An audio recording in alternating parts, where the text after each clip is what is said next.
తాకట్లో ఉన్న మీ బంగారాన్ని విడిపించి ఆ రోజు ఆన్లైన్ రేటుకి కొంటాం. Sharma gold company.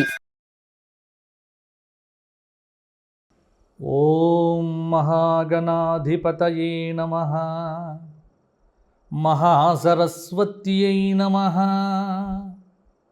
శ్రీపాదవల్లభ దత్తాత్రేయ సద్గురు పరబ్రహ్మణే నమః. వసుదేవసుతం దేవం కంసచానూరమర్దనం దేవకీ పరమానందం కృష్ణం వందే జగద్గురుం. అందరికీ విశ్వావసునామ సంవత్సర శుభాకాంక్షలు. కాలగమనంలో క్రోధినామ సంవత్సరం గడిచిపోయి విశ్వావసు అనే పేరుతో ప్రభవాది 60 సంవత్సరములలో 39వ సంవత్సరం విశ్వావసు. కలియుగ ఆరంభము నుండి 5126వ సంవత్సరమే ఈ విశ్వావసు నామ సంవత్సరం. విశ్వం సమస్తం ప్రకాశయతి కిరణైః ఇతి విశ్వావసుః. ఈ విశ్వమును, ఈ చరాచర ప్రపంచాన్ని, ఈ బ్రహ్మాండమును తన యొక్క భవ్య దివ్య అసమాన అద్భుత ప్రకాశవంతమైనటువంటి కిరణములతో ప్రకాశింపచేసేటువంటి అగ్నిస్వరూప సూర్యనారాయణ స్వరూపమే ఈ విశ్వావసు నామ సంవత్సర దేవత, అధిదేవత స్వరూపము. మరి విశ్వావసునామ సంవత్సరం మేషాది 12 రాశుల వారికి ఎటువంటి పరిహారములను, ఎటువంటి ఫలితములను ఇవ్వబోతోంది అనేది ఇప్పుడు మనం సాకల్యంగా చెప్పుకుందాం. కన్యారాశి ఉత్తర 2, 3, 4 పాదాలు, హస్త 4 పాదాలు, చిత్త 2 పాదాలు కన్యారాశి. ఆదాయం 14, వ్యయం 2, రాజ్యపూజ్యం 6, అవమానం 6.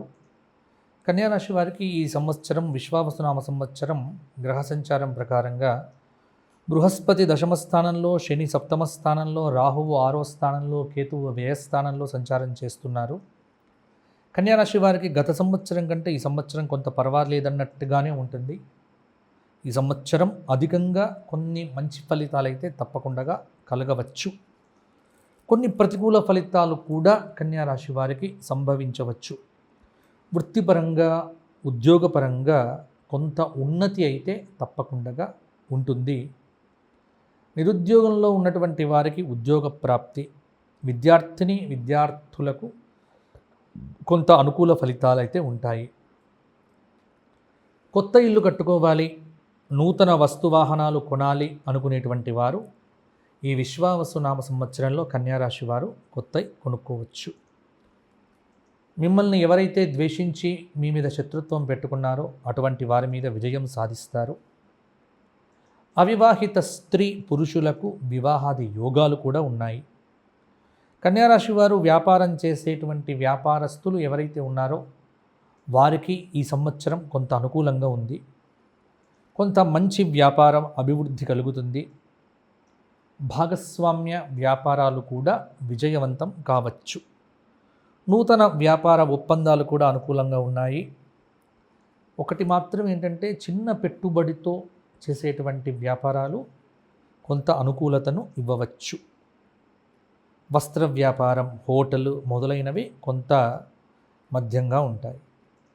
కళారంగంలో ఉన్నటువంటి వారికి శుక్రుడి యొక్క ప్రభావంతో అవార్డులు, పురస్కారాలు వస్తాయి. కాలానికి అనుగుణంగా కన్యారాశి వారు నిర్ణయాలు తీసుకుంటూ ముందుకు వెళ్తే సర్వత్రా వీరికి దిగ్విజయం కలుగుతుంది. మీడియా రంగంలో ఉన్నవారు, సినిమా రంగంలో ఉన్నటువంటి కన్యారాశి వారు మంచి వృద్ధిలోకి రావచ్చు. రైతాంగము కొంత జాగ్రత్తగా పంటలు వేస్తే పంటలు బాగా పండే అవకాశం కూడా ఉన్నది. అప్పులు చేయవద్దు, అప్పులు ఇవ్వవద్దు. కొంత కన్యారాశి స్త్రీలకు ఈ సంవత్సరం విపరీతమైన శ్రమ అయితే ఉంటుంది. కుటుంబ ఉద్యోగ విషయములలో కొంత ఒత్తిడి అనేటువంటిది ఉంటుంది. మాతృత్వాన్ని పొందాలి అనుకునేటువంటి వారికి కూడా ఈ సంవత్సరం మాతృత్వ యోగం కూడా బాగుంది. చక్కటి నిర్ణయాలు తీసుకోవడం, సదాలోచన, సత్సాంగత్యం ఉంటే కన్యారాశి వారు ఈ సంవత్సరం మంచి ఫలితాలు సాధించవచ్చు. ఇతరుల విషయముల యందు గొడవలు చేసుకోకపోవడం చాలా వైపు మంచిది. విద్యార్థులకు బాగుంది. విదేశీ పర్యటనలకు, విదేశీ సంబంధమైన వీసాలకు చాలా అనుకూలమైనటువంటి కాలము అని చెప్పవచ్చు. కన్యారాశి వారికి పరిహారం ప్రతి బుధవారం, ప్రతి మంగళవారము గణపతి సహస్రనామ పారాయణము, మాస శివరాత్రికి శివాభిషేకము, ద్వాదశ జ్యోతిర్లింగ పారాయణం చేయటం వల్ల కూడా కొంత అనుకూలత కలుగుతుంది, ప్రతికూలతలు తగ్గుతాయి.